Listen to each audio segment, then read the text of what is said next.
Hey, what's up, and welcome into our downtown Phoenix studios for another episode of Cronkite Sports Live. I'm Chaz, Frazier, and today Nick Batters joins us at the desk. I'm glad to have you for your first show anchoring with me, and I think the chemistry is evident. We didn't plan this at all. The gray suits, pink ties, a little white going on. Good. I'm ready for this, man. So we didn't even coordinate this. Thanks for the warm welcome, Chaz. I'm excited. This is a great opportunity. Our executive producer, Troy, let me out of the control room for once, and hey, there's no place I'd honestly rather be than right here behind the anchor desk with you, talking ASU sports at one of the craziest times to follow this school. Yeah, it was a phenomenal weekend for ASU, particularly with ASU football upsetting number 5 Washington. But in this studio today, I don't think there's going to be any upsets going on. I don't know about that. I might be able to upset Eliav for this anchor spot, but we're going to have to wait and see. Seriously, though, what a weekend it was for college football. With upsets across the country, ASU closed things out on Saturday night on ESPN with some exciting Pac-12 After Dark action. WCSN's finest Carly Mathias was there to capture the historic game. Arizona State took on number 5 Washington for a blackout game in Tempe. ASU's defense was aggressive from the start, holding the Huskies to less than 50 total yards in the first half. The defense limited the Huskies to only 230 total yards of offense the entire game. This extended ASU's win streak to 14-0 when holding opponents under 300 total yards of offense since 2012. Redshirt junior linebacker Christian Sam helped keep Washington scoreless for 3 quarters with a team-high 11 tackles. The dominant defensive performance was backed up by a blocked punt and multiple third-down conversions to make this win a team effort. Yeah, we knew we had a good football team, and it was a team effort. Our guys are smart, man. They executed the plan. They stayed disciplined throughout the whole night, and man, it was a thing of beauty. So it was definitely a team effort. But Week 7 of college football seemed to be upset weekend. Number 2 Clemson fell to Syracuse, and number 8 Washington State fell to Cal. Arizona State put an exclamation point on the weekend with an upset victory over number 5 Washington. This came as a surprise to most, but Arizona State's faith in themselves never wavered. We told ourselves for the past 2 weeks, believe. You know, nobody else is going to believe. We're an underdog, you know, whatever, many points favorite, blah, blah, blah. If you believe, man, you can get it done. The belief carried on the entire game. Even when the Huskies put a touchdown on the board with 5.5 minutes left in the game, the Sun Devils followed with a drive that would lock in the victory over the number 5 team in the country. Quarterback Manny Wilkins found junior tight end CJ French-Love in the middle of 3 defenders to secure the ball and set up a series of 3 kneel downs to run out the clock. Sun Devil Stadium erupted in cheers, and the fans stormed the field to celebrate the upset with the team. The Sun Devils will look to continue the momentum from the upset win when they take on Utah Saturday in Salt Lake City. For Cronkite Sports, I'm Carly Mathias. Don't you hate waiting? It doesn't matter if you're waiting in a long grocery line or waiting for your girlfriend to get ready. My goodness, we know how long that can be. But ASU fans, your wait for the college basketball season is finally over. This past weekend, the women's and men's basketball programs kick-started their season with a little Mill Madness in a way that you've probably never seen before. Our Eliav Gabai, Braden Bell, and Rob Warner were there to capture it all.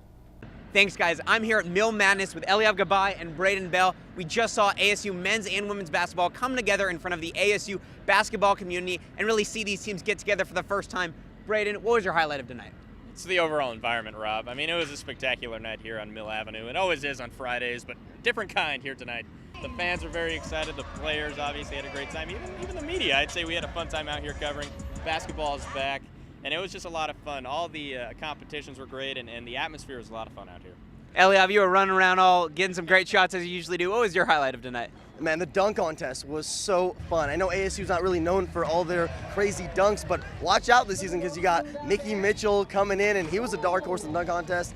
And Zylan Cheatham, I mean, wow, that was between the legs yam. Come on, I mean, just so many good highlights, but that was definitely one of them for me.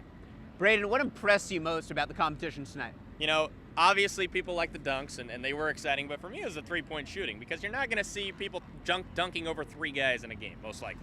But you are going to see a lot of three-point shooting with this team, and it was the performances by Shannon Evans and Cody Justice that really surprised me. Not really surprised me, I should say, but just very solid performances. We saw Shannon Evans make 8 threes in a row or something like that, and he really needed to work on his consistency three-point shooting in the offseason.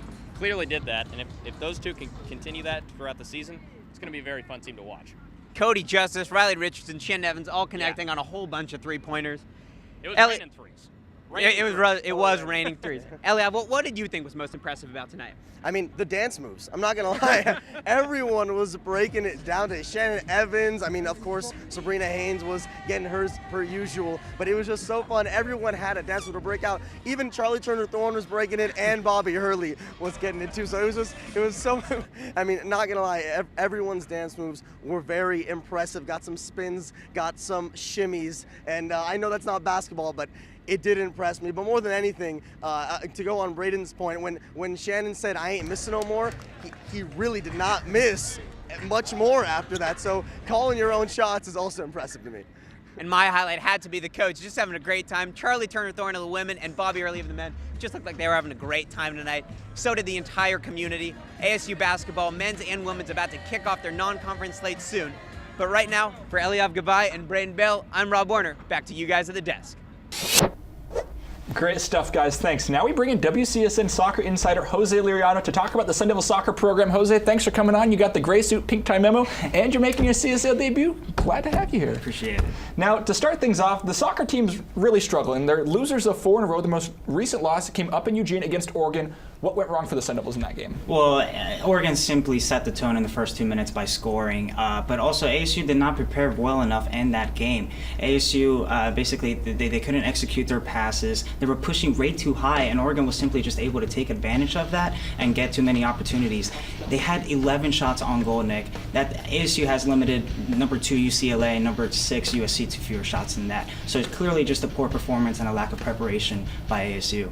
Now, one of the things fans might have noticed is that there were a couple of familiar faces not on the pitch. Goalkeeper Nikki Panis was out with an injury, and Angela Boyle couldn't play in the game because in the USC game, she received a red card. What kind of an impact did their absence have on the game in Oregon? Yeah, I mean, no doubt about it, it did have a huge impact. Angela Boyle is perhaps ASU's best defender. She's everything you look for in a center back: vocal, aggressive, strong, and great in the air. So it's why she's a regular starter from Wickworth and his squad. As for Nikki Panis, what a great freshman she's been. Megan Delaney, her current substitute, has experience, but she's not as skilled as Nikki Panis. Nikki Panis is allowing 1 less goal per game, and Nikki Panis also has a higher save percentage. Now, like I said earlier, the Sun Devils are currently riding a 4-game losing streak. The team plays in Colorado and Utah this weekend. Who are 1 or 2 players that the Sun Devils can expect to make an impact and potentially turn the tides for this team? Well, in that losing streak, Nick, the ASU has allowed 3.5 goals per game, which is way too many. So it has to start with the defense. If you look at that defense, the difference maker is, again, Angela Boyle. She's not only just a talented player, but she's also just a competitor. If you look during the Stanford game, they were losing 6-0, and she was still one of the few players in that squad who kept fighting, who kept defending. Other than that, also another person to keep an eye on is Gemma Perfield. She's so versatile, so technically skilled. And when you look at her, she's not only just the best player on that soccer team, but she's someone who keeps improving game by game. If you look at her shots on goal, it's at 54% right now for the season, which is pretty good. But if you look at the last 5 games, Nick, that's up to 90%, only 1 shot off target for her. So not only are these 2 girls talented, but 2 players who really lead by example. Awesome. Very much. Thank you, Jose. To stay up to date with the rest of Jose's content and the entire WCSN soccer coverage team, head over to cronkitesports.com. We now move from one ASU sport that's struggling to another. The Sun Devil volleyball program are losers of 8 in a row, dating back to their conference opener against Arizona. This past weekend, they lost to Utah, and while they lost, WCSN's coverage did not stop. Our very own Mason Kern and Alex Gall were there to break it all down. Thanks, guys. Reporting from Wells Fargo Arena, I'm Alex Gall alongside Mason Kern, where ASU just dropped its 2nd game of the weekend to the Utah Utes. But let's start with Friday's loss to Colorado. They got swept 3-0. What didn't they have in that game? Well, I think there were a lot of problems in that game. They came out very sluggish, not like they came out against Utah here, but in that game, you have Aluma Okaro, their senior middle blocker, and she put on an offensive showing again, got 18 kills, and that's kind of been standard for her this season. Very impressive performance. But besides her, there really wasn't anyone else producing for the offense. Greer Hughes was the next highest killer on the team with 8, but that's really not going to get it done in a Division I system where the Pac-12 is an elite conference for women's volleyball, and when you don't have other players stepping up outside of just your one senior, then it's not going to get it done. Defensively, they were sloppy as well, ball handling errors and service errors and errors like that, but these issues, if they get cleaned up in the future, they should find some success. And you mentioned Greer Hughes, who had 18 kills versus Utah. How big was it for her, and especially for the freshman narrative, stepping up as the freshman? How big is that for her? Well, it was kind of a breakout game for her. She's kind of been in the 8 to 9 to 10, 11, maybe double digits, low double digits kill range. But she broke out for 18 today, like you said. And I think that boosts the team's confidence as a whole, definitely her confidence. When we talked in the press conference, she said she didn't realize how big of an impact she made, but she really made a big one today. And that kind of motivates the rest of the team to think, hey, if she can do it, then maybe we can too, and that spurs forth a trend of positivity, and that trend can lead to success in the future with Ivana Yeremich and other pieces outside of just the two seniors, Hallie Harker and Aluma Okaro. If they can come together, they'll definitely find a win here pretty soon. And ASU travels to face Oregon State next Friday, still without a Pac-12 victory. Mason, do you think they get it versus Oregon State next Friday? Well, Oregon State's a very complicated team. They got swept by Utah, but they've also beaten some top teams in the Pac-12. They beat Washington 3-2. So I think ASU, if they come out and play like they did against Utah here, then they definitely have a better chance than if they come out and play like they did against Colorado, because that was just a sloppy game overall. And I think they definitely need to get better on the defensive end. We had some pieces here with Ivana Yeremich, like I said. Aluma didn't have the best game, but offensively things are starting to come together. But defensively, they only had 9 blocks compared to Utah's 18. So need to clean up those issues. If they do, they should find a win here pretty soon. And once again, ASU travels to face Oregon State next Friday. But for now, from Wells Fargo Arena in Tempe, I'm Alex Gall. He's Mason Kern, Cronkite Sports. The men's hockey team showed promise in its first game against UMass, winning 5-3, but has yet to secure another win. This week, the team heads out to Nebraska looking for that second W. Our hockey coverage team was at Oceanside Ice Arena earlier this week to give us an update on the squad.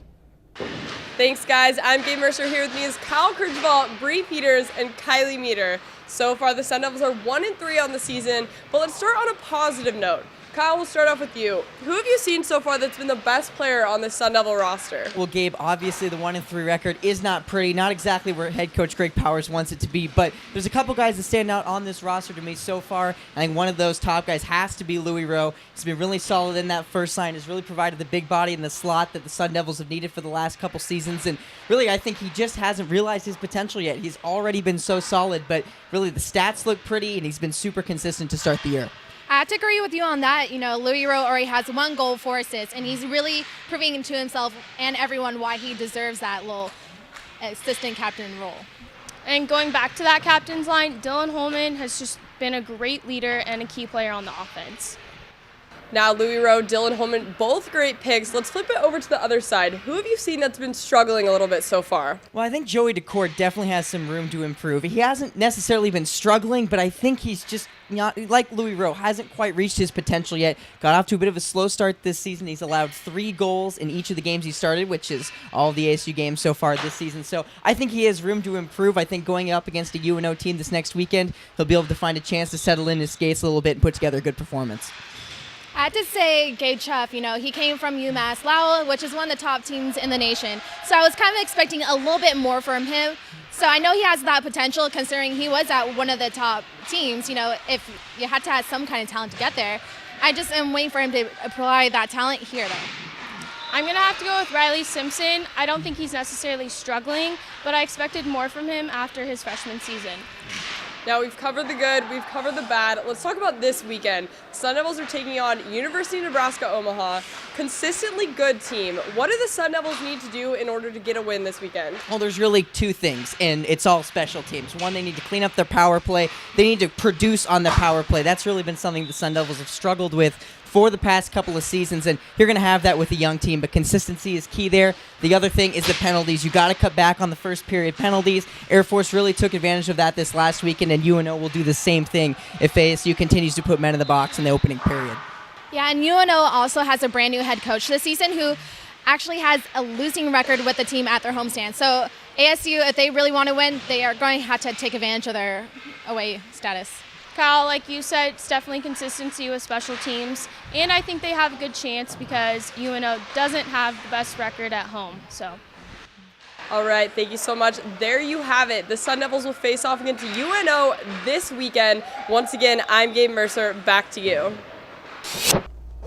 It's time for the funny part of the show, and for this week's social media segment, we bring in Rob Warner. Before the segment, you were talking about standing on your tippy toes because you're a little shorter than us. I see that's kind of happening. You know, Chaz, it's not very nice of you, but I like you, so I'm gonna let it slide. All right, man. What do you have for us today in social media? Well, like you guys already mentioned today, it was a crazy week in ASU athletics, so let's get right into it. First tweet is about ASU's big win over number 5 Washington. Let's get right to it. It is Matthew Tonis who tweeted, ASU is no longer perfect in the red zone because of the kneel downs on its final drive. I'm not sure the Devils mind, though.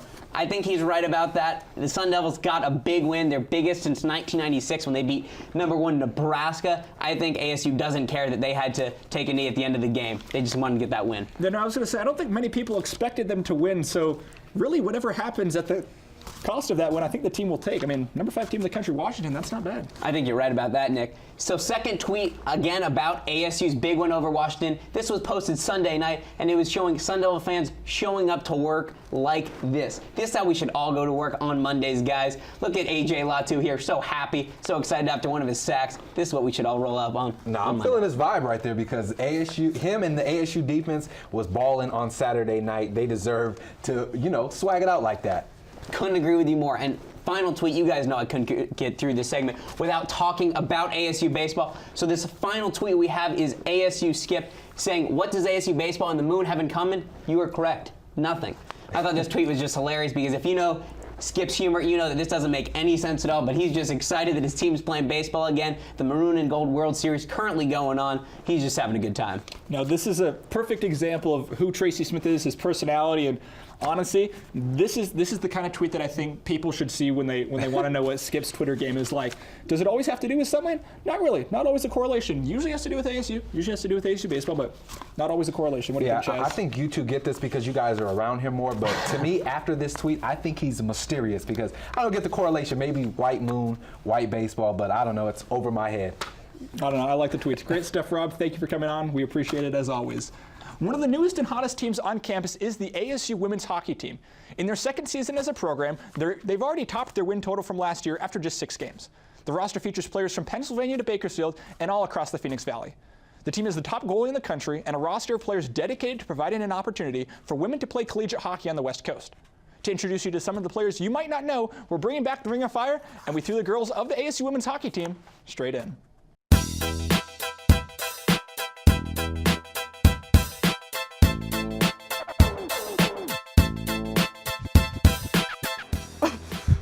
I'm bad at TV.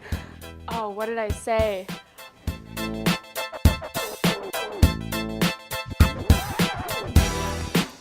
Oh, I don't go out. Not me. Probably the counter. In-N-Out Burger or Chipotle?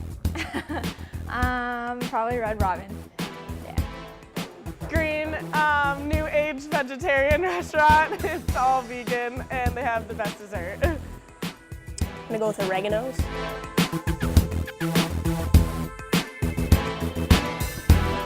Ooh, that's a tough one.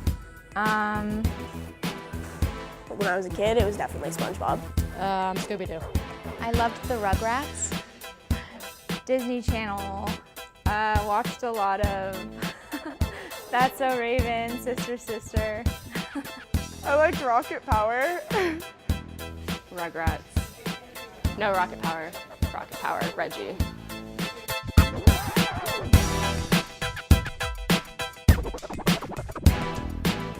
Oh, I had a really good one. Teleportation. Oh, it was teleportation. Go anywhere. I would want to be invisible so I could listen to people's conversations. Ooh. To be invisible. See-through walls. That would be really useful for people in front of the net. Super strength.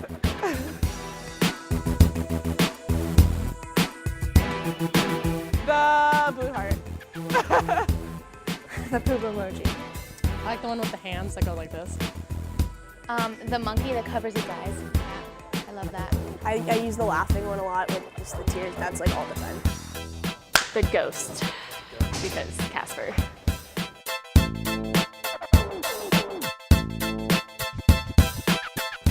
That's a good question. Probably a tiger or an alpaca. Frog. I have to go with my favorite animal in the whole world. It's an orangutan. I'm gonna go with a fox. I do not know that yet. I hope it's a moose. I don't know why.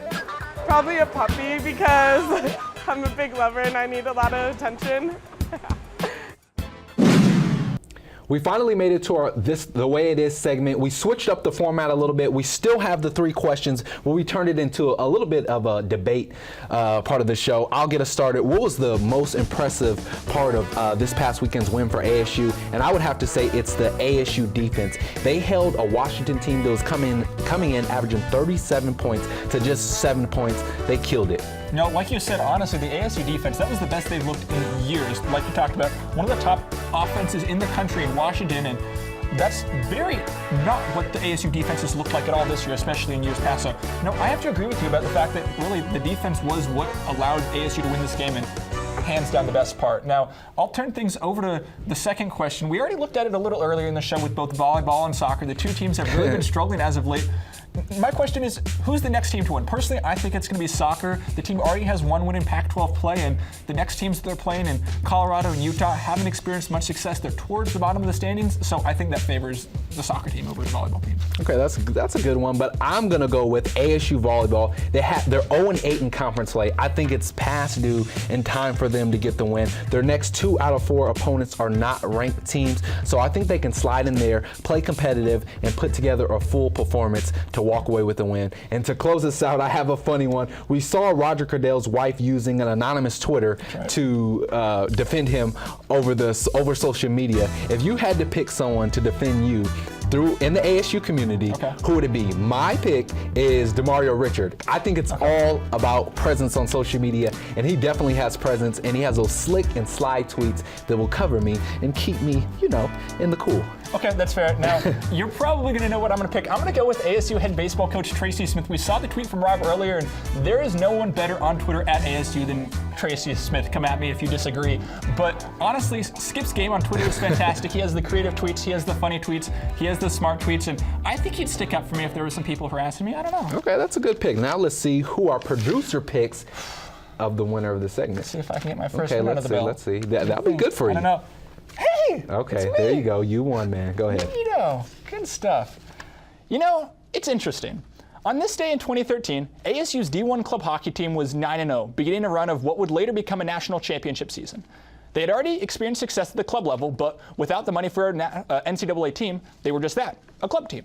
After winning the national championship in early 2014, the program was soon on the fast track to making the move to the NCAA. Now in their second full season at that level, they're attracting top recruits from all around the country and even the world to play at Oceanside Ice Arena. 4 years ago, there was no thought of women playing hockey collegiately on the West Coast. Now in just their second season as a program, they're receiving votes for the ACHA rankings. Not only that, they're giving women an opportunity to play hockey in the desert, something that literally did not seem like a possibility a few years ago. Before we know it, the men's team will be ranked, competing with the big dogs from the East Coast, then the women will be playing at the NCAA level. The result of a Peoria native looking to provide an opportunity for girls in Arizona, putting together a program while still attending college on the other side of the country. Call me crazy, but I think this whole college hockey thing is going to keep growing in Tempe, and quickly. That's right, folks. Arizona State is well on its way to becoming a hockey school. That's the way it is. Alrighty, it's time for top plays. Let's start with number 3. Greg Hughes with a kill in the first set over UConn this past Sunday. Look at that. The team's celebrating. They love it. Let's check it out twice. Look at the athleticism to get over the net and spike it on down, Nick. Now we're going to move from volleyball over to football, Chaz, and I think you know what's coming here. Manny Wilkins, we saw a few hurdles from him last year.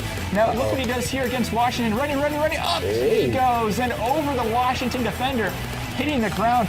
Let's watch that one more time. Manny Wilkins, incredible stuff there. Super slow motion, up and over.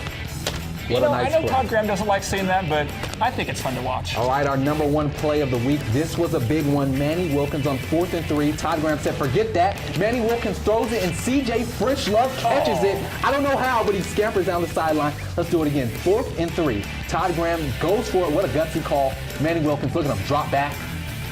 And finds CJ French-Love scampering down the sideline. That was a huge play, Nick. That was phenomenal. Unbelievable, Chaz. I was right there taking pictures at that game, and I couldn't believe it. It was right there in front of me. Fantastic catch, fantastic run, and man, did Todd Graham make the right call.